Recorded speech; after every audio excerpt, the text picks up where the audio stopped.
Olá, meu amigo, minha amiga, estamos de volta com mais um Portal do José, ainda para repercutir com vocês os últimos acontecimentos no mundo da política que estão se dando aqui no Brasil nesse final de semana e que tem uma conexão com o mundo do direito, o mundo da justiça. Alguns debates já começam a ganhar mais espaço na mídia aqui no nosso país, colocando algumas dúvidas sobre qual será o futuro do ex-presidente da República. Afinal de contas, ele cometeu crime ou ele não cometeu crime? Ele é inocente dessa história de desvio de joias, venda de joias?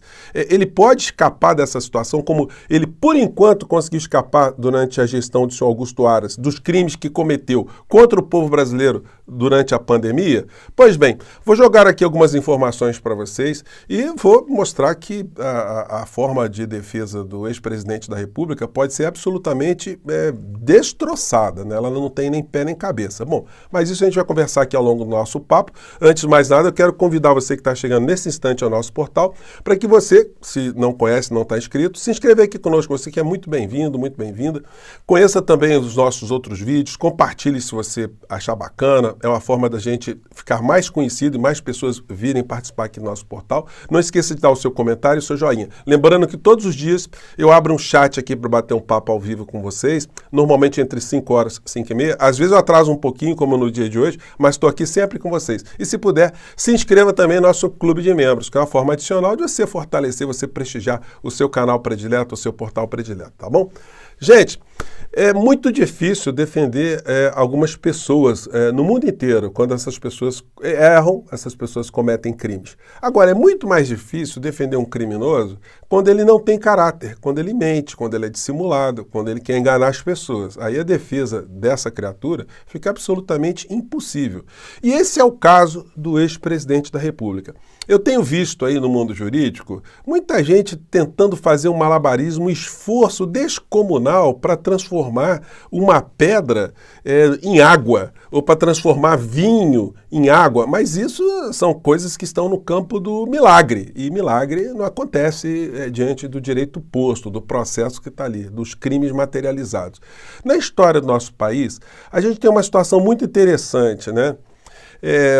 Nos anos 30, 40, Luiz Carlos Prestes, que era um líder comunista, ele foi preso e ficou trancafiado por mais de 10 anos, em situação de absoluta infração aos direitos humanos, como nós conhecemos nos dias de hoje. Não tínhamos a Constituição Cidadã que nós temos agora, de 1988, portanto a pessoa era jogada numa carceragem e sofria agruras muito piores do que as que acontecem nos dias de hoje, né? Por incrível que pareça. Luiz Carlos Prestes estava colocado numa solitária, absolutamente incomunicável, uma cela que tinha um teto mais baixo do que a sua estatura, ele tinha que andar se curvando ali, ele ficava absolutamente incomunicável, nenhum guarda podia falar com ele, se um guarda se dirigisse a ele, o guarda era afastado, então era uma coisa assim de maus tratos mesmo. E aí ele teve como advogado voluntário, que se colocou para defendê-lo, o Sobral Pinto, que era um católico fervoroso, enfim, uma pessoa que combatia o comunismo, mas ele resolveu defender Luiz Carlos Prestes diante das informações que ele estava recebendo, da desumanidade como ele estava sendo tratado. E ele defendeu o Luiz Carlos Prestes. E ele conseguiu tirar o Luiz Carlos Prestes daquela situação, ele não liberou, mas ele conseguiu tirar o Luiz Carlos Prestes daquela situação, invocando a lei de proteção aos animais. Vejam só, foi um malabarismo muito grande, mas ele conseguiu trazer para Luiz Carlos Prestes uma dignidade que era conferida aos animais, que no caso dele não estava sendo aplicada. Ele foi equiparado a um animal para ter um direito humano, né? É um negócio impressionante. Aqui tem essa é uma foto antiga, né? Claro, de Dr. Sobral Pinto e Luiz Carlos Prestes, ainda preso. E essa aqui é uma foto já do Luiz Carlos Prestes e Sobral Pinto, bem velhinhos, né, já se encontrando, né, na liberdade, né? É uma história muito interessante que eu fiz questão hoje de resgatar aqui com vocês.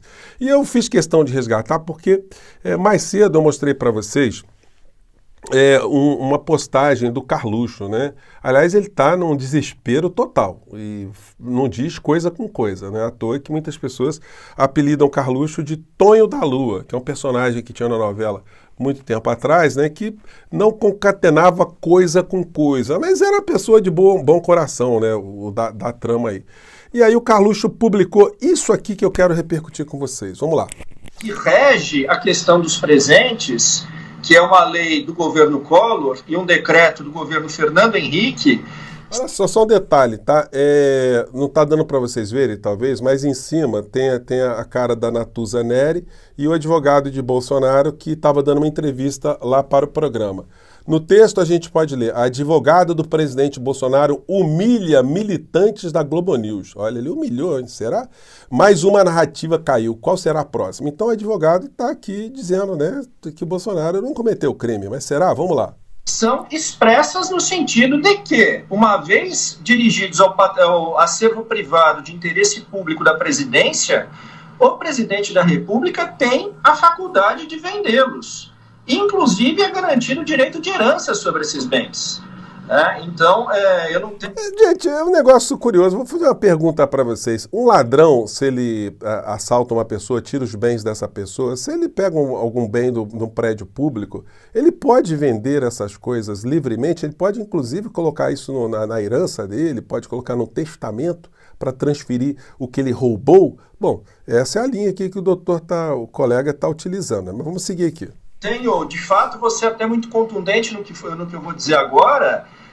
O que entremeou o presidente Bolsonaro receber esses presentes e nós da defesa, por iniciativa nossa, eu gosto sempre de frisar, os bens foram depositados no TCU a meu pedido, a pedido da... Doutor, isso só surgiu depois que as joias começaram a aparecer no aeroporto.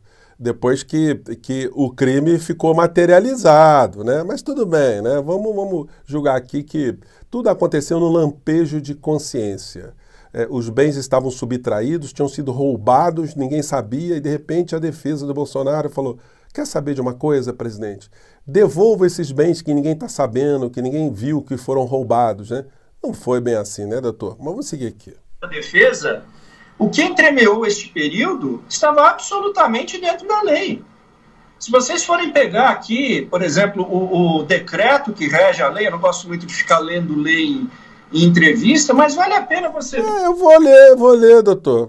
Aí o senhor não apresentou, o pessoal da Globo News não sabia que lei é essa, mas eu vou trazer aqui para o nosso portal, né? Por exemplo, o artigo 10 do decreto vai falar o seguinte: a venda de acervos documentais privados dos presidentes da República deverá ser precedida de comunicação por escrito à Comissão de Memória dos Presidentes da República, que se manifestará no prazo máximo de 60 dias sobre o interesse da União na aquisição desses acervos. Veja que interessante, inclusive, né?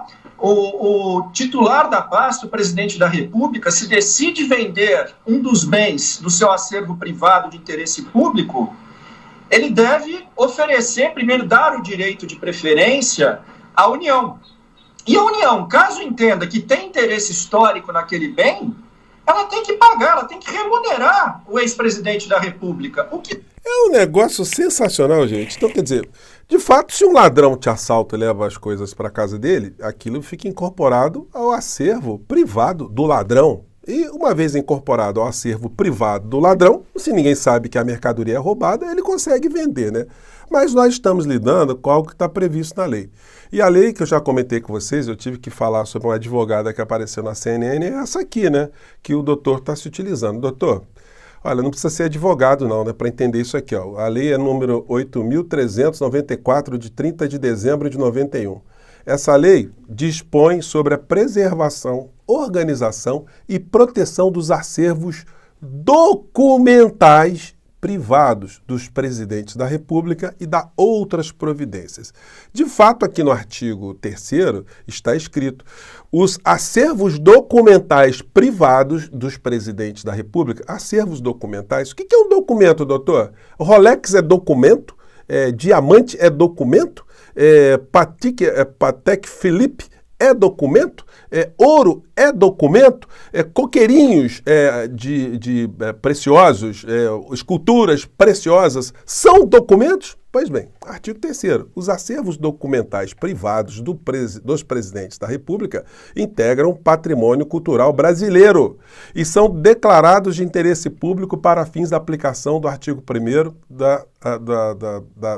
do parágrafo 1º do artigo 216 da Constituição Federal e são sujeitos às seguintes restrições. Em caso de venda, a União terá direito à preferência e não poderão ser alienados para o exterior sem manifestação expressa da União. Então, gente, olha, não dá, né, doutor? Usar essa lei aqui que cuida de documento para tentar dar uma esquentada aqui em assalto de joias, pedras preciosas, olha, não dá, gente. É um negócio... não dá. Doutor, o que o seu cliente está inserido aí é nesse troço aqui, ó, artigo 317 do Código Penal, que é o Decreto-Lei 2.848 de 1940. Artigo 317. Solicitar ou receber para si ou para outrem, direta ou indiretamente, ainda que fora da função ou antes de assumi-la, mas em razão dela, vantagem indevida ou aceitar promessa de tal vantagem. Pena, reclusão de 2 a 12 anos, além da multa, né? Então, doutor, a chapa está muito quente aí para o seu cliente. Desculpa falar isso, mas o senhor foi a público, o senhor desinformou a sociedade, eu sou obrigado aqui, assistindo isso, a vir corrigir esse tipo de situação, né? Infelizmente, os meios de comunicação não têm pessoas ali que têm esse conhecimento jurídico, né, uma assessoria jurídica para poder municiar os jornalistas para que não caiam nesse tipo de malabarismo, né? Bom, coluna do Jamil Chad de agora à tarde. Autoridades italianas. Bolsonaro será extraditado se tentar fugir do país. Então ele colheu aqui informação com uma série de deputados, de juristas na Itália que disseram, olha, o fato do Bolsonaro ter um passaporte italiano ou ter conseguido a cidadania italiana não absolve de crimes não, né?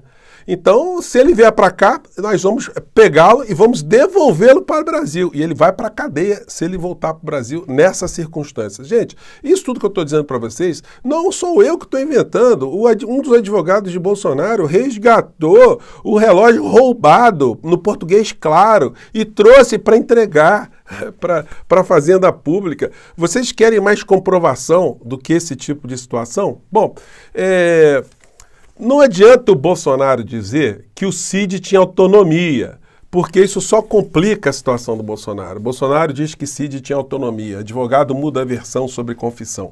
E como o meio jurídico começa a ser atacado com esse tipo de versão do advogado de Bolsonaro, a gente vê esse tipo de abordagem hoje aqui na Folha de São Paulo. Acho que está dando para vocês verem aqui. Inquérito das joias reforça a concentração de poder no Supremo e lança dúvidas. Mas quem é que está com dúvida? Falta de transparência sobre a investigação que começou com milícias digitais impede conhecimento sobre eventual elo entre alvos e provas. Olha, justamente por não se ter conhecimento desses inquéritos, é que é difícil dar uma opinião, né? Uma coisa a gente sabe, que o ministro Alexandre, deixa eu tirar a cara do cidadão aqui, que o ministro Alexandre de Moraes, como eu sempre tenho dito aqui para vocês, é um especialista em direito. Ele foi do Ministério Público do Estado de São Paulo. Foi o primeiro colocado no concurso dele. Ele é aquilo que a gente chama de uma maneira muito popular como um CDF. Um cara que escreveu muitos livros. Livros esses que até adotava enquanto eu estava dando aula de direito constitucional para meus alunos. Então, gente, nós não estamos lidando ali com uma pessoa que cometeu as mesmas barberagens que cometeu o senador Sérgio Moro, né? Agora senador Sérgio Moro, na época da Operação Lava Jato. Então eu acho muito pouco provável que o ministro Alexandre de Moraes não esteja muito bem fundamentado, amarrando essa história de uma maneira muito consequente, porque se ele fosse enfiar os pés pelas mãos, nós já teríamos situações muito mais assodadas. Reparem que no meio dessa história toda, nós não estamos vendo entrevistas coletivas de ninguém do Ministério Público Federal, não estamos vendo entrevistas coletivas de delegados da Polícia Federal, das pessoas que estão apurando esses episódios todos, o que não está causando uma espetacularização da investigação criminal desse passado do ex-presidente da República e desse passado mais recente de um reles ladrão de joias e que está tendo agora, pelos seus advogados, essas tentativas de malabares, né, de todas as formas. Bom, então, gente, não vai colar não, tá? É a minha visão sobre esse assunto. O ano passado, nós tivemos, né, nesse período, uma marcha para Jesus, fazendo uma ponte aqui, do comportamento do criminoso sem caráter. Naquela época, o Bolsonaro foi, ele, a dona Michele, está aqui junto com o Malafaia, uma série de pastores, porque era período eleitoral, né? Ontem não teve Bolsonaro e nem dona Michele, simplesmente abandonaram Jesus, né? Aliás, eles, na prática, nunca tiveram uma proximidade maior, né?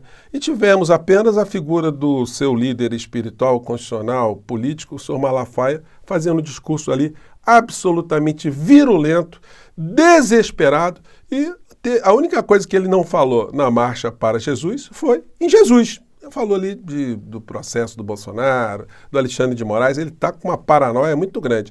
Ele vai acabar ficando muito mais próximo do Bolsonaro do que a vã filosofia poderia imaginar. Quem sabe os dois não dividam uma habitação no futuro, mas num outro estabelecimento, não um estabelecimento religioso, mas um estabelecimento prisional. As coisas estão caminhando para essa direção. Bom, espero ter jogado alguns esclarecimentos no nosso papo de hoje.